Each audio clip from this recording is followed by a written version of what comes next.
بسم الله الرحمن الرحيم حامدا ومصليا ومسلما اما بعد د لیکوریا ختمېدو دپاره دویمه مجربه وظیفه چې کومو زنانو ته د لیکوریا بیماري وي د هغې د ختمولو دپاره یو ډېر ښکلی او آسان مجرب عمل دی. هغه زنانه چې هغې ته د لیکوریا بیماري وي نو هغه به اودس وکړي او داسه کې به کیني او یو سپین کاغذ به راواخلي او په هغې باندې به سورت نجم ولیکي او هغه کاغذ چې په کوم باندې سورت نجم ولیکي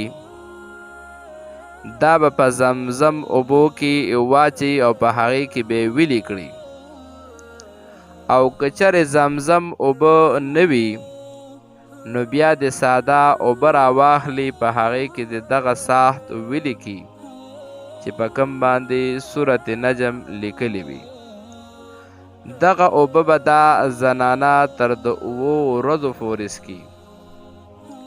انشاءالله چې 7 ورځې پوره شي نو د دې زنانه چې دا کم درد او تکلیف د لیکوریا د وجې جوړ وي یا د لیکوریا بیماری وي نو انشاءالله دا بیماری به د دې زنانه ختمه شي. خو صورت نجم به ولیکي که د زمزم اوبه وي په هغې کې دې ولیکي او که زمزم نه وي نو بیا دې په ساده اوبو کې ویلې کړي او هغه دې تر د 7 ورځو پورې استعمال